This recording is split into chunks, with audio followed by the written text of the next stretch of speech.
আসসালামাইকুম, সবাই কেমন আছেন? আশা করি ভালো আছেন।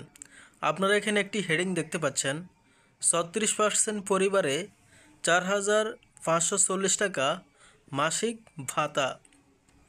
তো আজকের ভিডিওটি খুবই গুরুত্বপূর্ণ। যারা সচেতন নাগরিক আছেন তাদের জন্য ভিডিওটি খুবই গুরুত্বপূর্ণ। সম্পূর্ণ ভিডিও দেখতে থাকুন।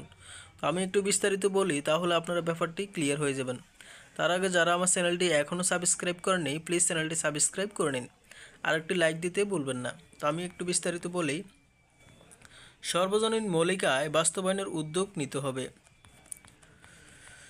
সবার জন্য ন্যূনতম জীবনমান নিশ্চিতে প্রায় 36% পরিবারকে প্রতি মাসে 4,540 টাকা নগদ ভাতা দেওয়া প্রয়োজন। দারিদ্র্য ও আয় বৈষম্য কমাতে এজন্য বছরে সরকারের ব্যয় হবে 75,000 কোটি টাকা, যা চলতি বাজেটে সামাজিক সুরক্ষা খাতের বরাদ্দের প্রায় 54%। এ পদ্ধতিতে নাগরিকদের মৌলিক আর্থিক নিরাপত্তা নিশ্চিত করা সম্ভব বলে বেসরকারি গবেষণা সংস্থা সেন্টার ফর পলিসি ডায়ালগের এক গবেষণায় উঠে এসেছে। গতকাল রোববার রাজধানীর লোকসর হোটেল আয়োজিত এক সংলাপে সর্বজনীন মৌলিক আয়ের উপযোগিতা শীর্ষক গবেষণা প্রতিবেদন উপস্থাপন করেন সিপিডির সিনিয়র গবেষণা ফেলো তৌফিক ইসলাম।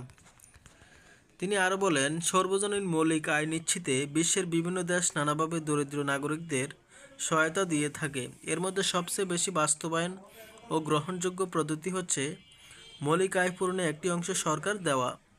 বাংলাদেশ প্রেক্ষাপটে প্রতি পরিবারের ন্যূনতম আয়, দারিদ্র্য ও অসচ্ছলতা সহ 10টি সূচকের ভিত্তিতে 100 নম্বরের মধ্যে শহর অঞ্চলে 48 এবং গ্রাম অঞ্চলে 52 নম্বরের নিচের পরিবারকে এ ধরনের সুবিধার আওতা আনতে হবে।